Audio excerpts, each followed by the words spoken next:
I'm Lydia, and this is the story of how my life turned upside down. But let's start from the beginning. I grew up in a wealthy family, the only child of doting parents who gave me everything I could ever want. My father, Robert, was a successful businessman, and my mother, Eleanor, was a socialite who threw the best parties in town. They showered me with love and attention, making sure I never lacked anything. When I entered college, I was determined to make my parents proud. I buried myself in books, focusing solely on my studies. That's when Tom entered my life. Tom was persistent, I'll give him that. He'd wait for me after classes, bring me coffee during late-night study sessions, and even showed up at my parents' house one day. "Mr. and Mrs. Thompson," he said, standing tall in our living room, "I'm in love with your daughter, and I want you to know my intentions are serious." My father was impressed. He'd always wanted a son, someone to take under his wing and groom for the business world. Tom seemed to fit the bill perfectly. "Lydia," my father said to me later that evening, "why don't you give this young man a chance? He seems like a good catch." Reluctantly, I agreed to go on a date with Tom. To my surprise, I found myself enjoying his company. He was charming, attentive, and seemed genuinely interested in my thoughts and dreams. Our relationship blossomed quickly. Before I knew it, we were walking down the aisle, fresh out of college. My parents were overjoyed, especially my father, who saw Tom as the son he never had. "Welcome to the family, son," my father said, clapping Tom on the back at our wedding reception. "I have big plans for us." True to his word, my father helped Tom start his own business, a state-of-the-art car wash. He bought all the necessary equipment and even helped us purchase a small, cozy house. A year into our marriage, I gave birth to our son, Michael. Holding him in my arms for the first time, I felt a love I had never experienced before. I threw myself into motherhood, becoming a full-time housewife. My days were filled with diaper changes, feeding schedules, and lullabies. As the years rolled by, our lives settled into a routine. Michael grew from a gurgling baby into a curious toddler, then a mischievous child, and finally a brooding teenager. I poured my heart and soul into raising him, while Tom continued to struggle with the car wash business. "Your father thinks I'm a failure," Tom spat one evening after another tense phone call. "He's always looking down on me, giving me handouts like I'm some charity case." I tried to reassure him. "That's not true, Tom. Dad's just trying to help." These arguments became more frequent, and I found myself walking on eggshells in my own home. Michael, now in his late teens, began to withdraw, spending more time in his room or out with friends. As for me, well, the years of stress and housework had taken their toll. I was no longer the slim college girl Tom had wooed. My once toned body had softened, and I'd gained weight. Tom didn't hesitate to point this out. "You've really let yourself go, Lydia," he'd say, eyeing me with disappointment. "What happened to that pretty girl I married?" His words stung, but I tried to brush them off. I told myself he was just stressed about work, that he didn't really mean it.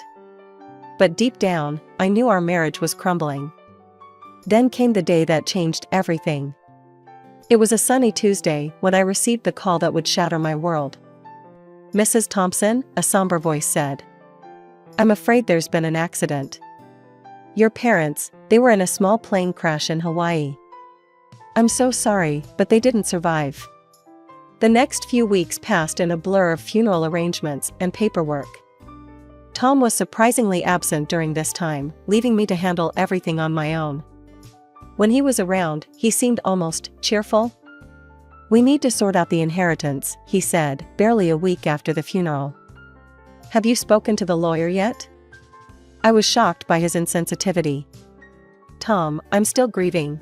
Can't this wait?" He shrugged. "Business doesn't wait, Lydia. We need to know where we stand financially." Reluctantly, I agreed to meet with the family lawyer, Mr. Jacobson. As we sat in his plush office, he cleared his throat awkwardly. "Mrs. Thompson, your parents' will is unusual. It's divided into two parts. I can only reveal the first part now. The second part will be disclosed in exactly 1 year. Tom leaned forward, his eyes glinting. Well, what does the first part say? Mr. Jacobson adjusted his glasses. Your parents have left their mansion to your future grandchildren, with their guardians as trustees until they come of age. I was stunned. But Michael is our only child, and he's not even married yet. As if on cue, Michael, who had insisted on coming to the meeting, let out a low whistle. Wow, that opens up some interesting possibilities, doesn't it? I turned to look at my son, confused by his reaction, but he avoided my gaze. Tom, on the other hand, was fuming. That's it? He demanded. What about the rest of their assets? The businesses? The money? Mr. Jacobson shook his head. I'm afraid that information is in the second part of the will, which cannot be revealed for another year. As we left the lawyer's office, I couldn't shake the feeling that something fundamental had shifted. Tom was uncharacteristically quiet, while Michael seemed lost in thought. Just a few weeks after the reading of the will, Michael dropped a bombshell that left me reeling. Mom, Dad, he announced one evening at dinner. I have someone I want you to meet.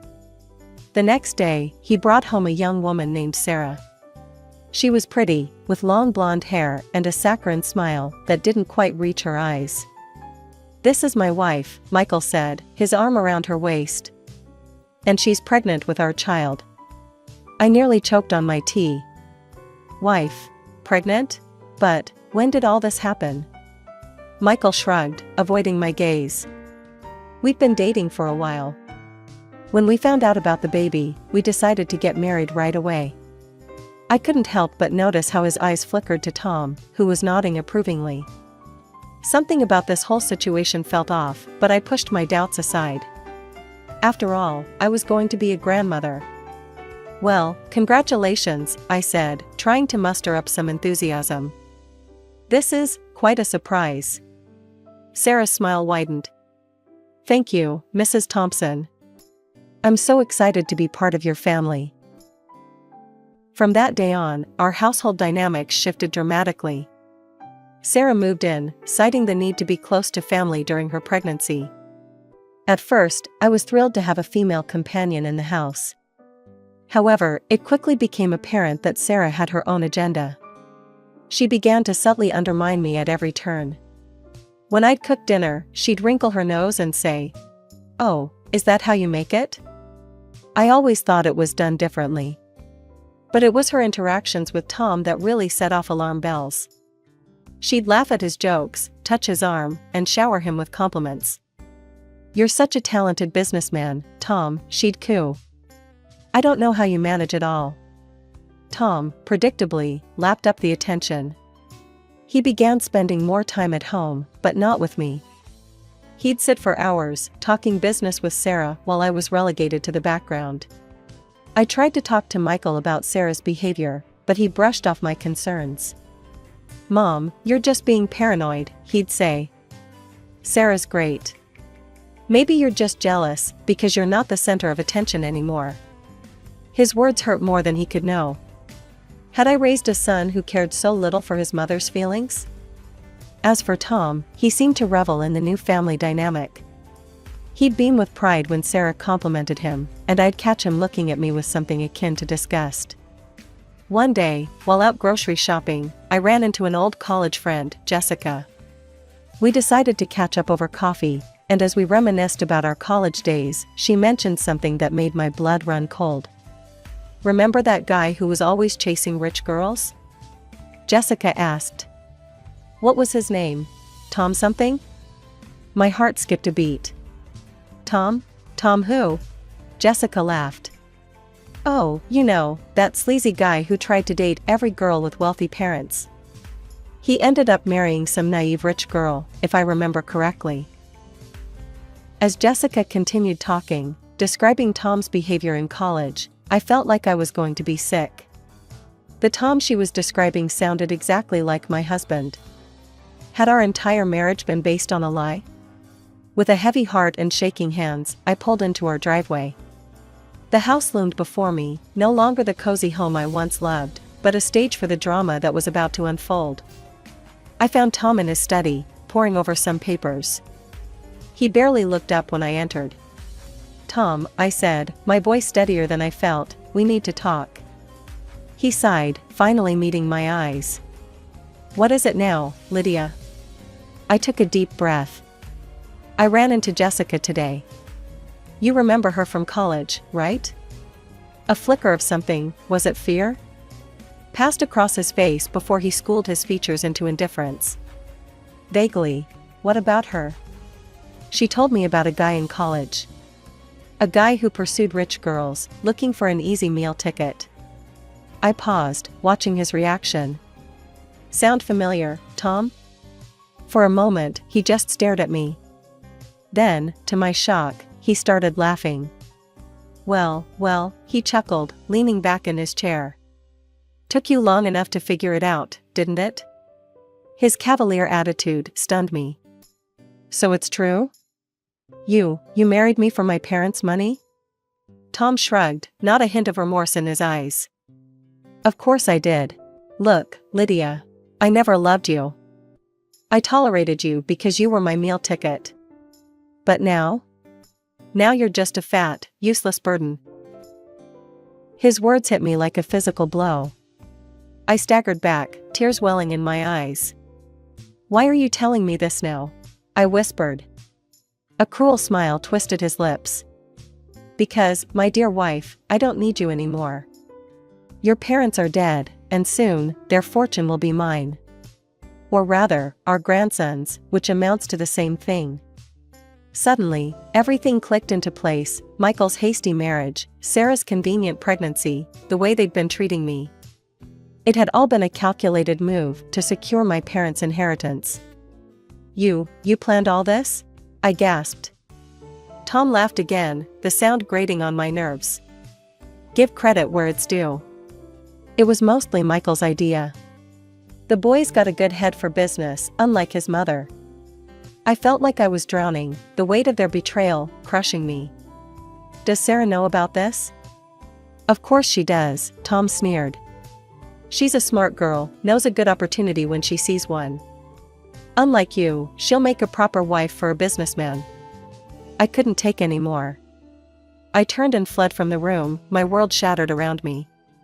As the reality of my situation sank in, I realized I had nowhere to go. I had no money of my own, not even enough to rent an apartment. With a heavy heart, I resigned myself to staying in the house with people I could no longer trust. 2 months later, Tom dropped another bombshell on me.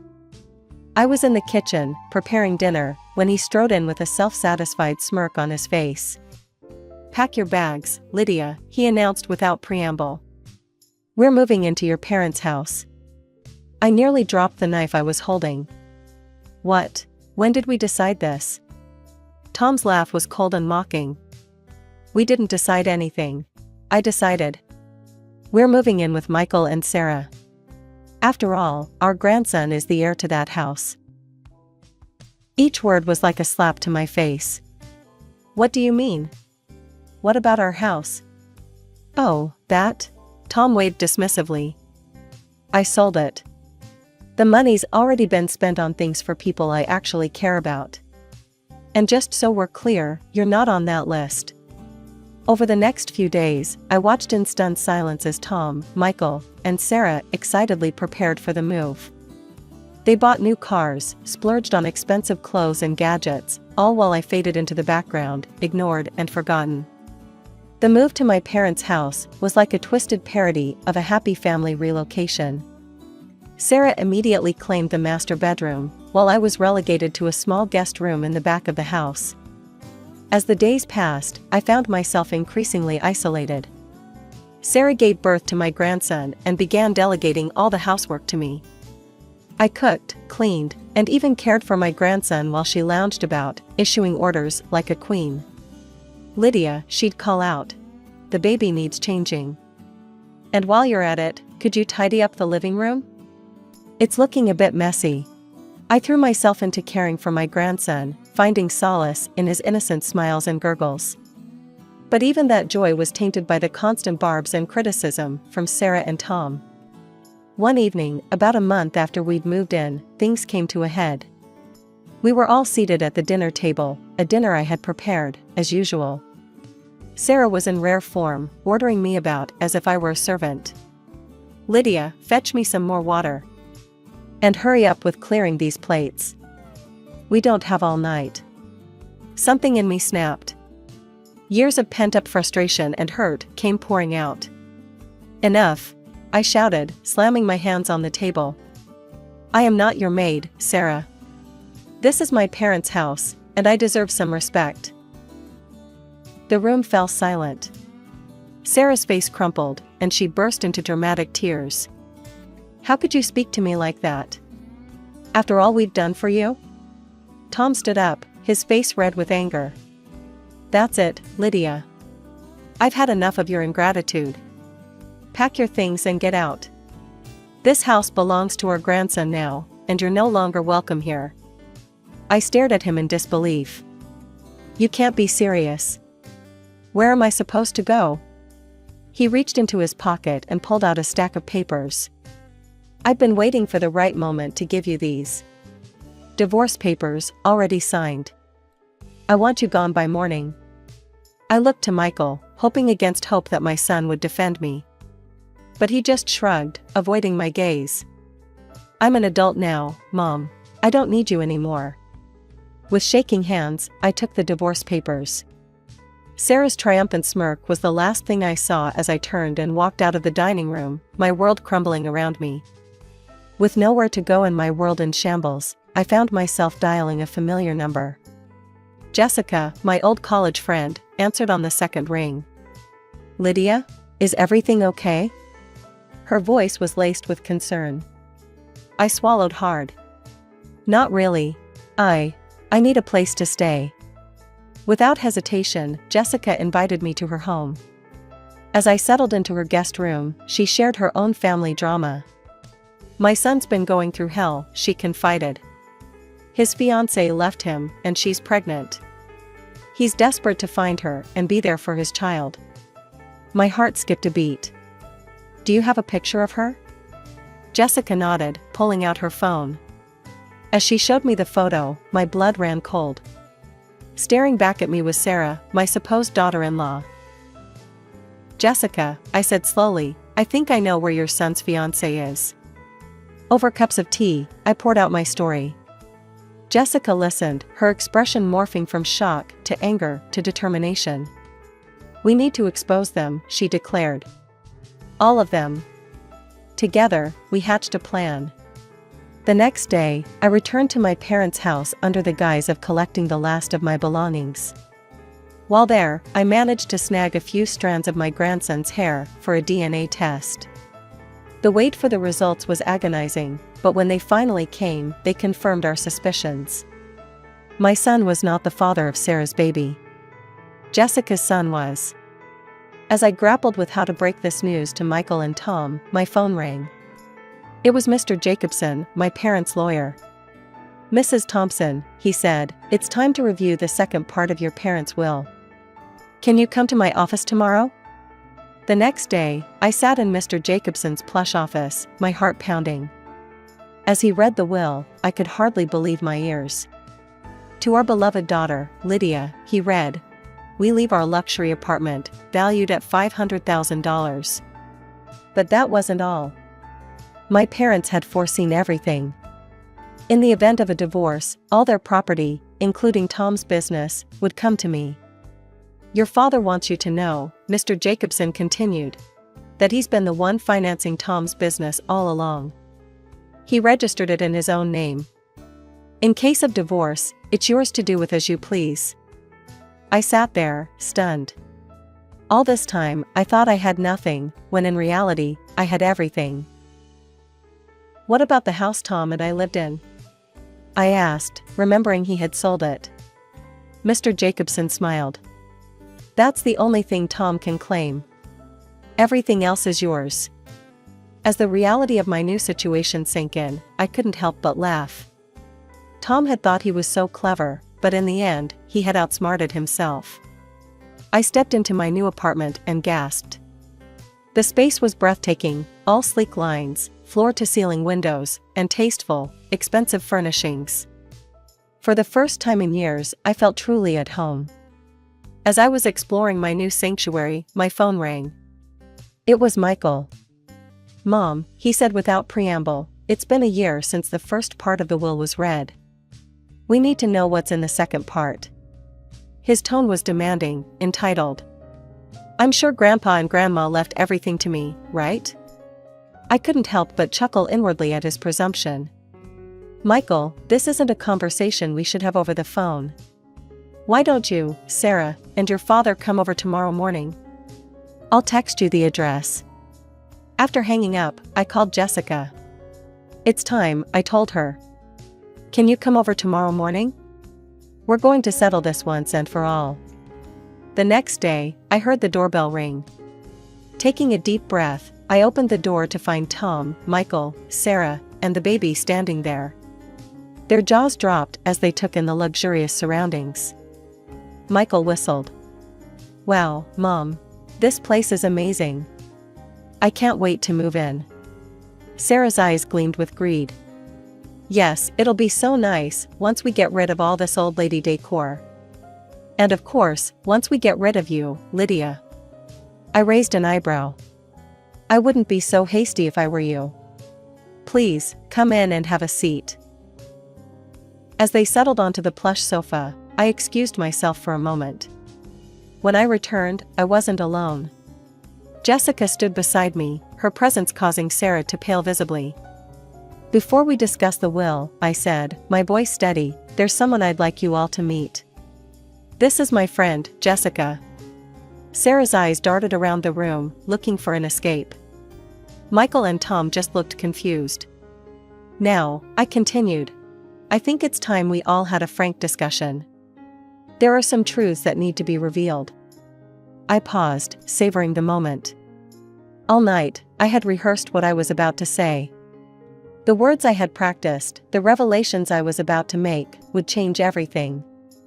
As I looked at the faces of those who had betrayed me, my ex-husband, my son, and the woman who had tried to steal my life, I felt a surge of righteous anger mixed with anticipation. As Jessica got closer, Tom's eyes widened with recognition. A smirk spread across his face as he let out a bitter laugh. Well, he sneered, gesturing towards me. "Looks like I achieved my goal after all. Married a rich fool, didn't I?" His words stung, but I held my ground. "We'll address your betrayal later, Tom. Right now, there's something more pressing to discuss." I turned to Sarah, who was visibly squirming. "We know the truth about you, Sarah." Michael looked confused. "Mom, what are you talking about?" I took a deep breath. Sarah was looking for a rich husband. When she heard about the will from you, Michael, she saw an opportunity. She decided to pass off someone else's child as your own, to get her hands on your grandparents' estate. Jessica stepped forward, her voice steady. "The baby isn't Michael's. It's my son's child." The room fell silent. Then, I produced the DNA test results. Sarah's face drained of color as realization dawned. In a flurry of movement, Sarah grabbed her bag.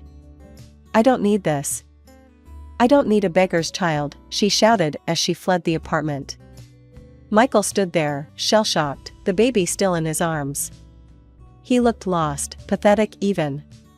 Tom, recovering from the initial shock, asked in a small voice, "So, who gets this apartment?" I couldn't help but smile. "Well, Tom, let me enlighten you about the second part of my parents' will." I explained everything, the apartment, the car wash, all of it. Tom's face fell with each revelation. Suddenly, Tom was on his knees. "Lydia, please, I'm sorry. Forgive me. We can work this out." I looked at him coldly. "Get out, Tom. You have 2 days to leave my parents' house, or I'm calling the police." As Tom scrambled to his feet, he turned to Michael. "Son, give me the car I bought you. I need something." Michael's response was curt. "No. It's mine. You're not getting anything from me." With one last desperate look, Tom slunk out of the apartment. I then turned to Michael, who stood there, head bowed in shame. Jessica gently took the baby from his arms.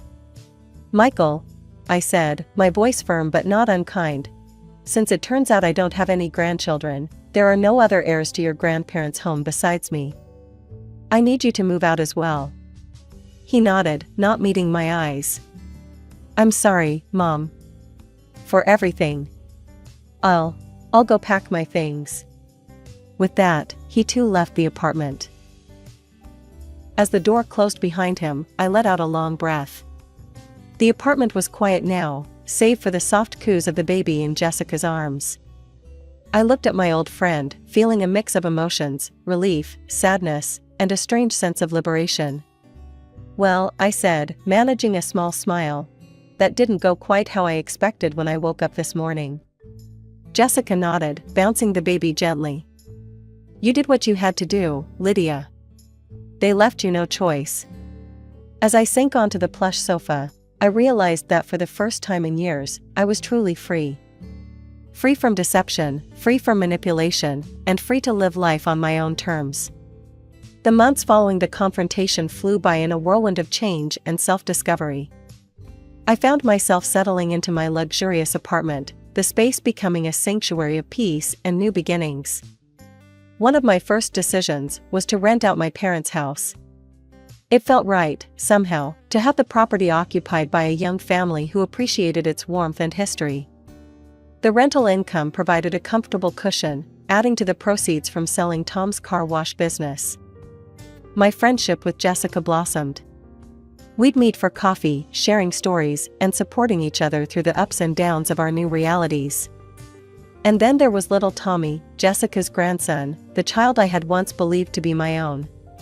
Despite the painful circumstances of his birth, I found myself developing a deep affection for the boy.